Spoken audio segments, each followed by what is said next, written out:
بسم اللہ الرحمن الرحیم۔ اللہ کے نام سے شروع جو نہایت مہربان ہمیشہ رحم فرمانے والا ہے۔ محو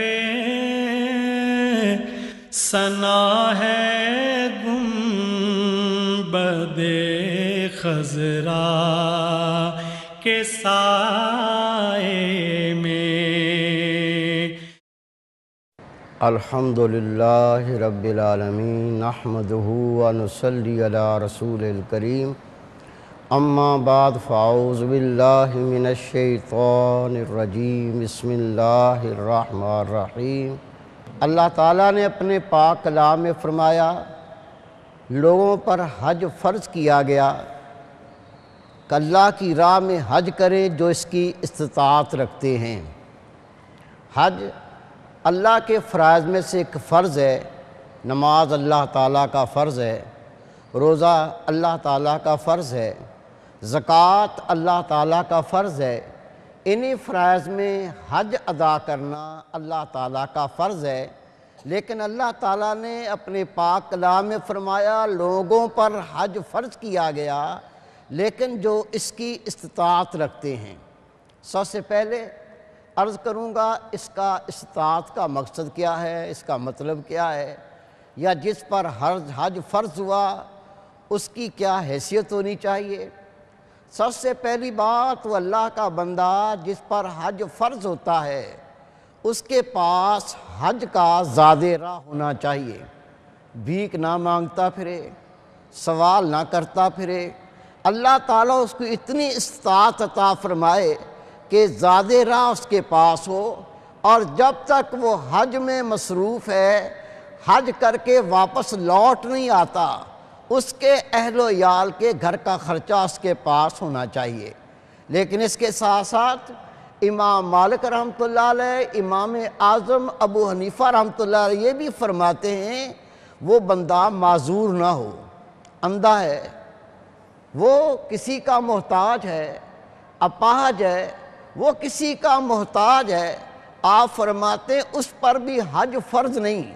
اگر وہ حج ادا کرتا ہے، کوئی اس کی مدد کر دیتا ہے، اس کو اس کا ثواب ملے گا، لیکن اگر وہ حج نہ کر سکے تو اللہ کے ہاں وہ گناہگار نہیں ہوگا۔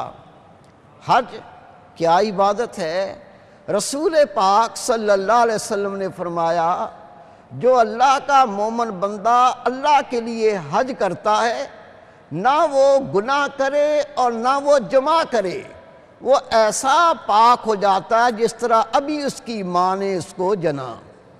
حدیث پاک میرے محبوب پاک فرماتے ہیں جو پاک صاف حج ادا کرتا ہے جنت کے سوا اس کا کوئی اور بدل نہیں۔ رسول پاک نے فرمایا حج کرے لیکن حج کے دوران کوئی گناہ نہ کرے، اس کی مزدوری جنت ہے۔ حج کرنے سے پہلے کچھ باتوں کا خیال کرنا ہے۔ حج کرنے کے جانے سے پہلے یہ حاجی صاحب اپنے حقوق العباد کو ادا کرے۔ قرض دینا ہے، قرض کو ادا کرے۔ کسی کو آپ نے ظلم کر کے کوئی تکلیف پہنچائی ہے اس کی معافی مانگے، چغلی کی ہے، کسی کی غیبت کی ہے، کسی کا مال کھایا ہے، وہ تمام کے تمام حقوق جو اس کے ذمے ہیں ان کو پہلے ادا کرے، اور اس کے بعد جس کے پاس جائے اپنے لیے دعا کروائے۔ حاجی حج میں جانے سے پہلے، حج کے سفر سے پہلے جن سے ملے ان سے کہے میرے حق میں دعا کرو، اللہ تعالیٰ میرے حج کو قبول فرما لے۔ یہ مقام اس حاجی کا ہے۔ جب وہ حج کر کے لوٹتا ہے تو رسول پاک فرماتے ہیں لوگ اس حاجی سے جا کے کہیں کہ وہ ان کے لیے دعا کرے۔ جب حاجی حج کے سفر سے واپس آتا ہے، جب تک اپنے گھر پہنچ نہیں جاتا اللہ اس کی دعا کو قبول فرماتا ہے۔ اس لیے حاجی سے گھر پہنچنے سے پہلے دعا کروائیں کہ اللہ کے ہاں وہ مقبول ہوتی ہے۔ حاجی کیا اس کی شان ہے، اس کا رتبہ ہے۔ رسول پاک نے فرمایا جب حاجی سفر پہ روانہ ہوتا ہے، ایک قدم اٹھانا دوسرا قدم رکھنا، نبی پاک فرماتے ہیں قبر قدم اٹھانے پر اور قدم رکھنے پر ایک غلام آزاد کرنے کا ثواب عطا کیا جاتا ہے۔ جب اللہ کا یہ بندہ حج کرنے والا حج کے سفر میں چلنے سے پہلے غسل کر کے حج کا احرام باندھتا ہے، رسول پاک فرماتے ہیں اللہ تعالیٰ اس حاجی کو ایسا پاک کر دیتا ہے جیسے ابھی ماں نے جنم دیا۔ رب کے محبوب فرماتے ہیں احرام باندھنے کے بعد یہ تلبیہ پڑھتا ہے، تلبیہ لبیک اللہم لبیک لبیک لا شریک لک لبیک ان الحمد والنعمت لک لا شریک لک۔ جب یہ تلبیہ پڑھتا ہے رسول پاک فرماتے ہیں رب کہتا میرے بندے میں تیری مغفرت فرما دی، تیرے سارے گناہ معاف کر دیے۔ جب یہ حرم پاک پہنچتا ہے، حرم میں داخل ہوتا ہے، رسول پاک صلی اللہ علیہ وسلم نے فرمایا ایک اللہ کا فرشتہ ندا کرتا ہے اللہ کے دوست اللہ کے ولی یہ کام کرتا رہے۔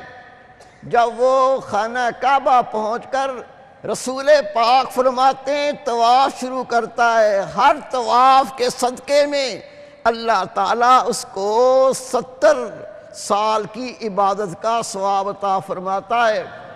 نبی پاک نے فرمایا یہ حاجی جب حجر اسود کا بوسہ لیتا ہے یا استلام کرتا ہے، ایک تو ہے حجر اسود کا بوسہ لینا، اور اگر رس زیادہ ہو لوگ زیادہ ہوں رسول پاک فرماتے ہیں دھکا نہ دو، مومن کو تکلیف نہ دو، استلام کر لو۔ استلام کیا ہے؟ حجر اسود پر ہاتھ کر کے اس کو چوم لینا۔ نبی پاک فرماتے ہیں جب یہ مومن حجر اسود کا بوسہ لیتا ہے یا استلام کرتا ہے یہ ایسے ہے جیسے جنت کے دروازے کا بوسہ لے لیا۔ رسول پاک فرماتے ہیں یہ حاجی جب صفا مروہ کے درمیان دوڑتا ہے 70,000 اللہ کے فرشتے اس کی نیکی کو لکھتے ہیں۔ رسول پاک نے فرمایا جب عرفات کے میدان میں قیام کرتا ہے، عرفات کے میدان کا قیام فرض ہے، عرفات کے مقام پر جب یہ قیام کرتا ہے رسول پاک فرماتے رب فرماتا ہے میرے بندے تو یہ جہنم سے نجات عطا کر دی، تیرے تمام گناہوں کو میں آج نیکیوں میں بدلتا ہوں۔ یہ عرفات کا قیام کتنی بڑی عبادت ہے۔ رسول پاک صلی اللہ علیہ وسلم نے فرمایا اے میرے پیارے صحابہ جتنے بڑے بڑے گناہ ہیں اس کا کوئی کفارہ نہیں ما سوائے اس کے کہ عرفات کے مقام پر قیام کیا جائے۔ یہ قیام ایسا ہے اللہ سارے گناہ کبیرہ معاف فرما دیتا ہے۔ رسول پاک صلی اللہ علیہ وسلم نے فرمایا جب مومن نیکی کرتا ہے شیطان کو تکلیف ہوتی ہے، جب بھلے کام کرتا ہے وہ روتا ہے اپنے سر میں مٹی ڈالتا ہے اس کی ہڈیاں ٹوٹتی ہیں، لیکن رسول پاک نے فرمایا جب مومن حج کے دوران عرفات کے مقام پہ قیام کرتا ہے اس سے بڑا دن شیطان کے لیے ذلت کا کوئی دن نہیں، اللہ اس کا منہ کالا کر دیتا ہے، اسے ذلیل اور رسوا کر دیتا ہے۔ رسول پاک صلی اللہ علیہ وسلم نے فرمایا میرے پیارے صحابہ جب حاجی عرفات کے میدان میں قیام کرتا ہے اس دن اس سے بڑا کوئی گناہ نہیں کہ حاجی یہ خیال کرے کہ میرے بڑے گناہ معاف نہیں ہوئے۔ حاجی اگر صرف یہ خیال کرتا ہے کہ اس مقام پہ اللہ نے مجھے پہنچایا، میں نے عرفات کے مقام پہ قیام کیا اور صرف دل میں خیال کرے کہ میرے بڑے گناہ معاف نہیں ہوئے، اس سے بڑا کوئی اور گناہ نہیں، اس کو 100% یقین کرنا میرے سارے بڑے گناہ معاف ہو گئے۔ اور چھوٹے گناہ وہ تو میرے نبی پاک کی حدیث پاک ہے، یہ جو صغیرہ گناہ ہوتے ہیں بندہ نماز پڑھتا ہے وہ سارے گناہ معاف ہو جاتے ہیں، استغفار کرتا ہے وہ سارے گناہ معاف ہو جاتے ہیں، اللہ کا ذکر کرتا ہے وہ سارے گناہ معاف ہو جاتے ہیں، کوئی صدقہ خیرات کرتا ہے وہ سارے گناہ معاف ہو جاتے، لیکن صرف گناہ کبیرہ ایسے ہیں جب تک اللہ کا مومن بندہ سچی توبہ نہ کرے بڑے گناہ معاف نہیں ہوتے۔ لیکن عرفات کے مقام کا رتبہ یہ ہے کہ جو وہاں حج میں قیام کرتا ہے، نبی پاک نے فرمایا وہ خیال بھی نہ کرے کہ میرے بڑے گناہ معاف نہیں ہوئے، اس لیے کہ یہ خیال کرنا ہی بہت بڑا گناہ ہے۔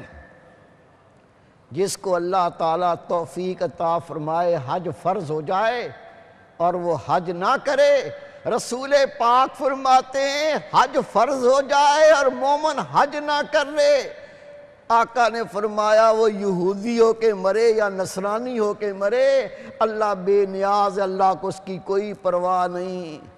میرے محبوب پاک نے فرمایا حج فرض ہو جائے نہ کرے، اللہ تعالیٰ اس کو جہنم میں داخل فرمائے گا۔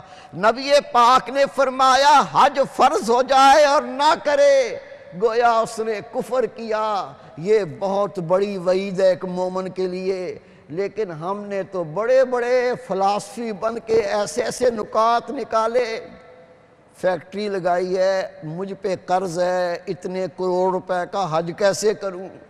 یہ قرض نہیں ہے، میری بچیاں جوان ہیں، پہلے شادی کروں گا پھر حج کروں گا، یہ کوئی بات نہیں ہے۔ بس اتنا سن لیں کہ آپ کا زاد راہ پس موجود ہو، حج کرنے جائیں اور واپس آنے تک آپ کے پاس زاد راہ ہو، اور پیچھے جو اہل و عیال ہیں ان کا جب تک لوٹ کے نہ آئے اس کا نان نفقہ موجود ہو تو حج فرض ہو گیا۔ اور اگر یہ فرض ادا نہ کیا تو رسول پاک کے فرمان کے مطابق اللہ تعالیٰ فرماتا ہے میں بے نیاز ہوں، وہ چاہے تو یہودی ہو کے مرے یا نصرانی ہو کے مرے۔ بہت بڑی وعید ہے میرے پیارے بھائی، میرے پیارے بیٹے۔ یہ حج کتنی بڑی نعمت ہے، کتنا بڑا اللہ کا احسان ہے کہ اللہ اس عمل کے صدقے ایسے پاک فرما دے جیسے ماں کے بطن سے پیدا ہوا اس کے ذمے کوئی گناہ نہ رہے۔ واقعات میں آتا ہے کہ اللہ کا ولی طواف کر رہا ہے، ایک شخص کو دیکھا، اس کی آنکھوں میں آنسو ہے، اس کے چہرے پہ بے قراری ہے، وہ روتا بھی ہے، لبیک اللہم لبیک بھی پڑھتا ہے، طواف کرتے ہوئے اپنے گناہوں کو یاد کر کے روتا ہے۔ اس اللہ کے ولی نے دیکھا جب وہ کہتا ہے لبیک اللہم لبیک تو آواز آتی ہے بندے میں نے تیری حاضری قبول نہیں فرمائی۔ یہ بزرگ دیکھ کے حیران ہو گئے، کیسے آنکھوں سے آنسو بہتے ہیں، کتنا بے قرار ہے، گناہوں پہ نادم ہے، رو رو کے اللہ کے سامنے حاضری کو پیش فرما رہا ہے۔ اگر اس کو معلوم چل جائے کہ اللہ اس کی حاضری قبول نہیں فرماتا تو کتنا نا امید ہو جائے گا، کیسے اس کا دل ٹوٹ جائے گا۔ پتہ نہیں اس نے کیا گناہ کیا ہے کہ یہ کہتا ہے لبیک اللہم لبیک، یا اللہ میں حاضر ہوں، لیکن آواز آتی ہے بندے تیری حاضری میں نے قبول نہیں کی۔ یہ 7 طواف کرتے رہے، جب 7 چکر پوری ہو گئے اس اللہ کے ولی نے اس کا ہاتھ پکڑ لیا، مقام ابراہیم پہ لے گئے، اسے بٹھایا، بٹھا کے فرمایا میں تم سے ایک بات کرنا چاہتا ہوں، کہ حضرت فرمائیے۔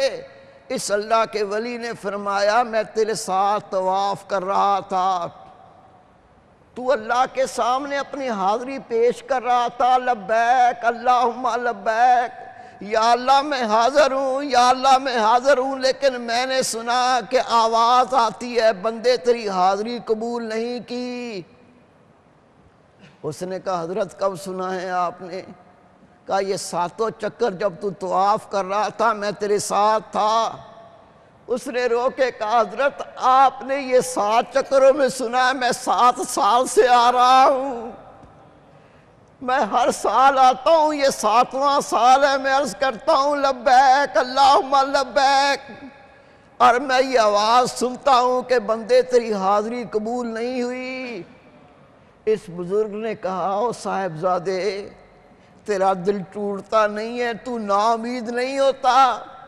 اس نے رو کے کہا بابا جی اللہ کے سوا کوئی اور در بھی ہے جہاں جا کے روؤں، اللہ کے سوا کوئی اور در بھی ہے جا کے گناہ کی بخشش مانگوں، وہ میری حاضری قبول کرے نہ کرے، میں اس کے در پہ حاضر ہوتا رہوں گا، میں لبیک لبیک کی صدائیں لگاتا رہوں گا، یہ اس ذات پر ہے کہ وہ قبول کرتا نہیں کرتا۔ اتنا کہنا تھا، آواز آئی، او میرے پیارے بندے، تیری اس سال کی حاضری بھی قبول کی، اور جو 7 سال تو پہلے آتا رہا اس حاضری کو قبول کیا، اور تیری اس عاجزی انکساری اور تیرا رونا اتنا پسند آیا۔ 7 سال تک جو تیرے ساتھ حج کرتے رہے، تیرے صدقے سے میں نے ان کی حاضری کو بھی قبول فرمایا۔ اے بندے لوٹ، اللہ کے حضور میں حاضر ہو، خدا کی قسم وہ ایسی پاک ذات ہے، تو جھک کے دیکھ وہ تجھے کس طرح بلندیاں عطا فرماتا ہے، تو توبہ کر کے دیکھ وہ پاک ذات کس طرح مغفرت فرماتی ہے۔ لوٹنے والا ہی کامیاب ہے۔